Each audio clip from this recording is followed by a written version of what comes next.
Hello everyone, I'm Ishrak Sphia and I'm presenting Alexander McQueen. So I hope whoever's listening enjoys this.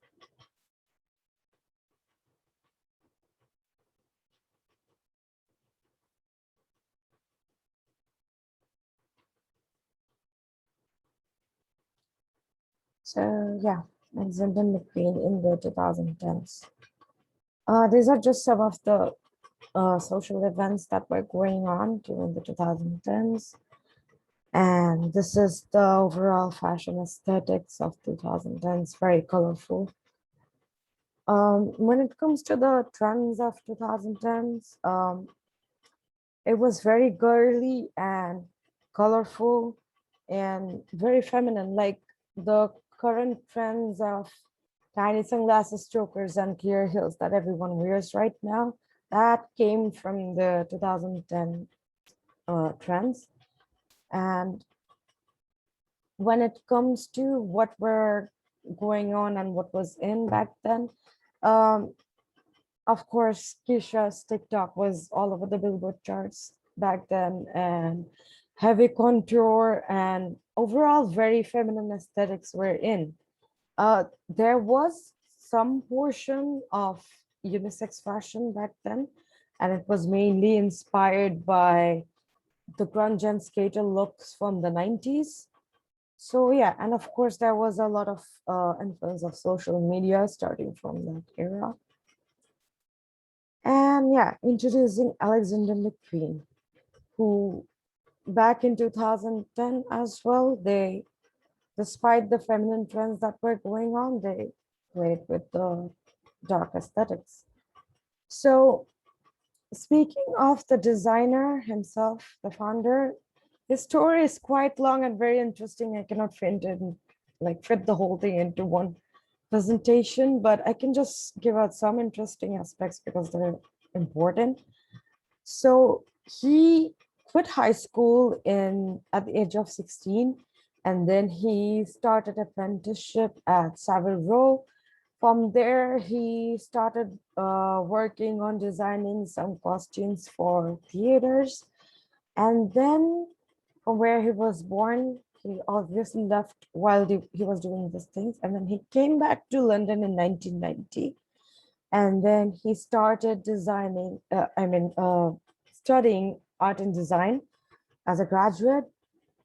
After he graduated, he was awarded in the Masters of Art in 1992. And the interesting part here is that after he left college, despite being employed, he sought unemployed social security back then. He didn't get into much trouble, but to not commit further criminal offenses, he decided to give his work an official name, and hence Alexander McQueen, the label came about, and that's how it started in a rather very weird way, I would uh, say. So his entire graduate collection was bought by a very influential stylist and the Vogue fashion editor back then, Isabella Blow. And she played a very important role in not only in his personal life, of course, but she inspired him to continue what he was doing. And McQueen also worked in Givenchy for a while.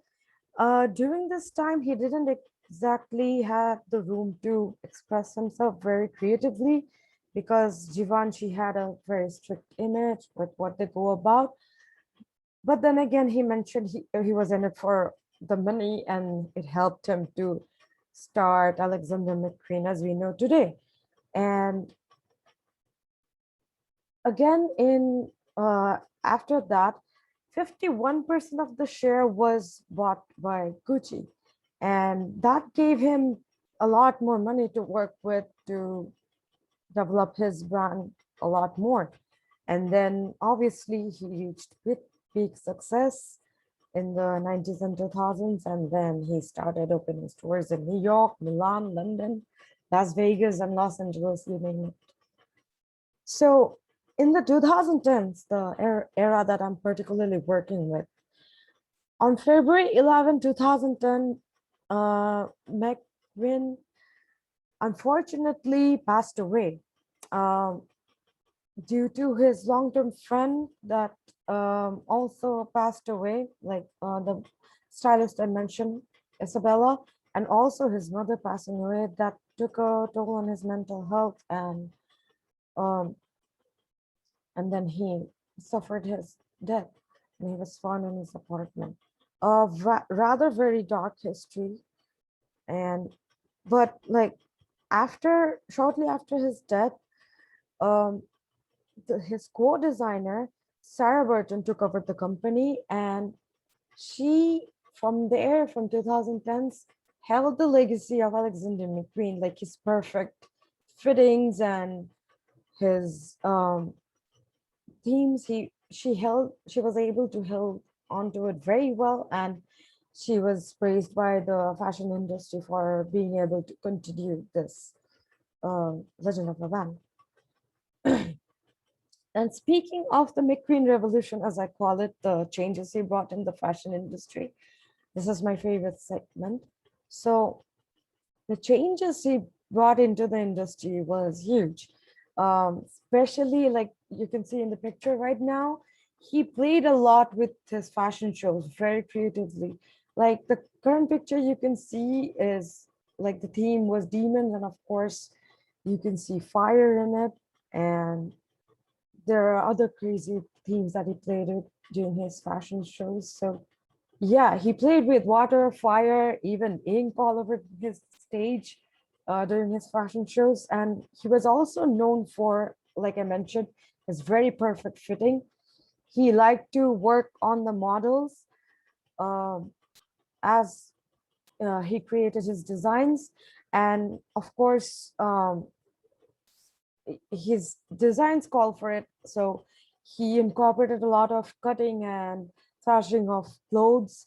And so the models, while wearing the clothes, they were actually kind of scared while he was doing such things. But of course, it was a professional.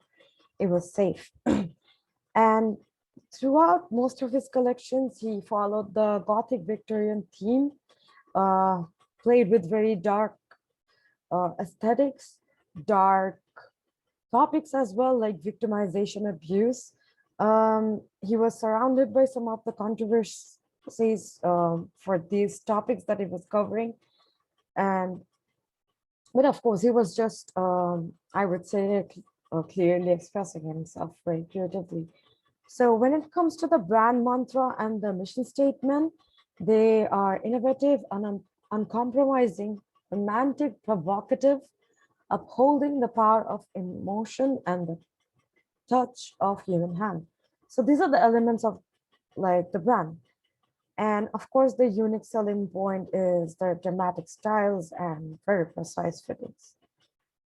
So the current situation of McQueen is they have their haute couture line and ready-to-wear line, which is of course Alexander McQueen, and their diffusion line, which they started later on. It's MCQ.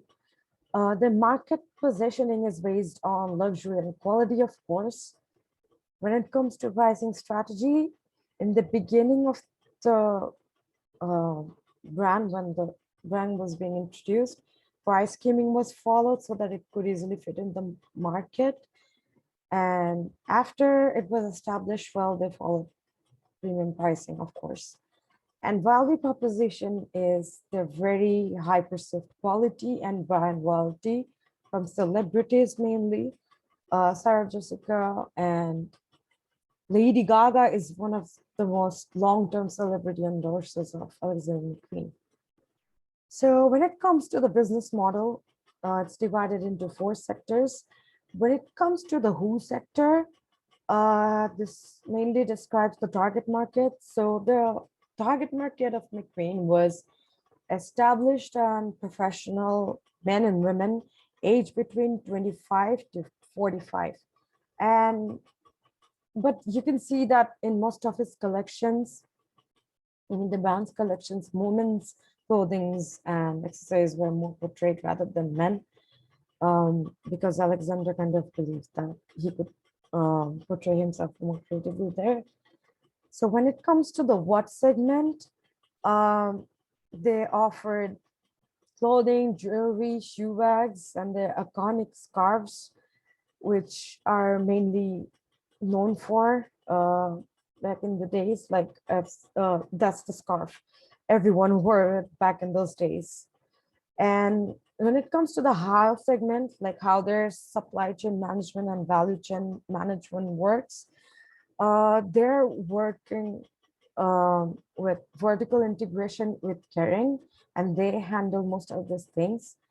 And when it comes to the revenue model, most of the revenue streams, of course, come from the diffusion line, MCQ, and some of their revenue also comes from the ready-to-wear collections. So when it comes to the future of Alexander McQueen, um, they're a legendary brand right now. Like, despite the unfortunate death of the founder, it has still been carried on very well, and it's just still living up to its full glory. But if I do have to suggest something, I could say that with their diffusion line, they could introduce ankle boots, because ankle boots are like of very edgy designs are very in trend right now. So they could probably make use of that. And like the scarves, the skull scarves were very iconic back then. So maybe they can come up with another iconic product to take things further, maybe. And to sum it up, Alexander McQueen, this quote perfectly describes himself and his designs. He says that I design clothes because I don't want women to look all honest and naive. I want women to look stronger. I don't like women to be taken advantage of. I don't like men whistling at women in the street. I think they deserve more respect. I like men to keep their distance from women.